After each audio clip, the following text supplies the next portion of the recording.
Letter names or sounds? Should I waste time and energy teaching kids the letter names? And I've heard some people say we don't need to worry about teaching letter names.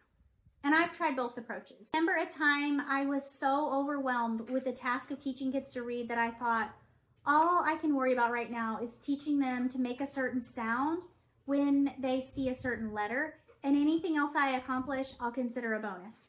Now, that's not ideal, I know. But when I first began teaching kids to read, I was in way over my head and drowning. Well, I've gotten a lot more experience now, and I'm going to share with you where I currently stand. If this is your first time finding me, I'm Sarah, a first grade teacher that had big dreams as a kid of being a best-selling author, and now I love to use writing to help kids learn to read.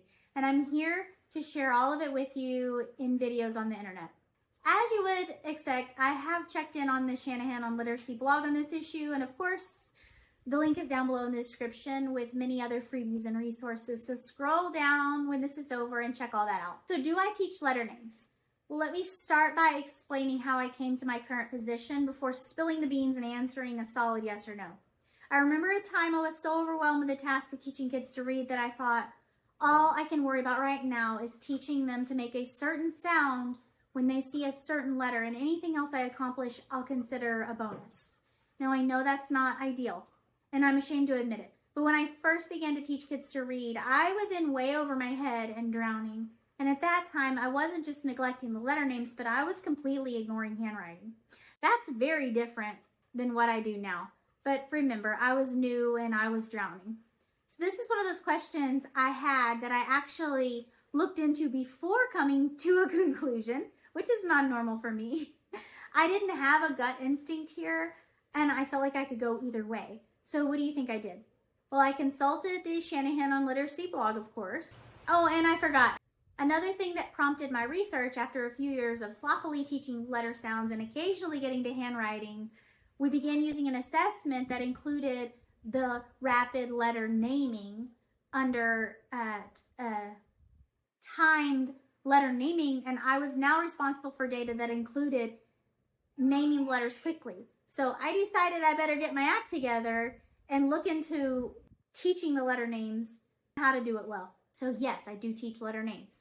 I am actually held accountable for that. If they can't name those letters quickly on a timed test, they might have a hard time passing that test that is used to assess how I'm doing as a teacher. So I do teach the letter names, but do I believe it is necessary? I think this is another thing I might answer differently depending on what hat I'm wearing. As a parent, I think yes. I think. Some of the letter names give a cue as to what sound they make. And also because, I mean, why wouldn't you just teach the letter names if you have an easy way to do so, which I do. So what would it hurt for them to go ahead and start school easily being able to retrieve both the letter name and the sound?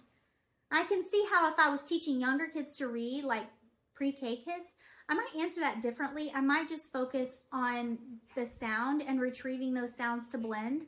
But again, if there's an easy way to go ahead and teach them both the letter name and the sound and get two things done at once, I don't see why you wouldn't just do that. And I have a series of videos that share my 3 hacks for learning letter sounds fast, so go back and check those out to learn more about that. And to help my students on the test, I do want to make sure that they fully understand the difference in a letter's name and the sound. So I hammer that in my instruction by saying, what's the letter name? What's the letter sound? And correcting quickly with the immediate feedback, like, you told me the letter name, that's great. Now what's the sound? Or you told me the sound, that's the correct sound, but what's the letter name? I want them to know the difference in the letter name and the sound, because when I time them on that letter test, on that letter naming test, I want there to be no hesitation about what I'm asking of them. I want them to start in naming those letters and quickly name them, and quickly name as many as they can. It sounds like a simple thing that you would think they would pick that up quickly, but you'd be surprised at how confusing this idea is to some kids. So even if you believe the name of the letter isn't important for reading, you don't want something like that affecting your data when it's an easy fix. And if you want more information on that easy fix, go grab that free workshop or go back and binge watch that letter series right here on YouTube. That will help you see how I am constantly asking them to retrieve the letter name versus the sound from their memory during phonics time when spelling words.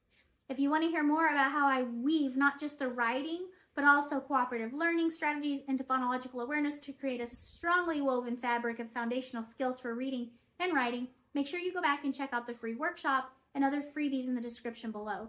In that workshop, I go deeper into all phonological awareness concepts like rhyme, onset rhyme, syllables, and finally phonemes. Get your students ready to read and spell at the same time by incorporating writing into phonological awareness activities.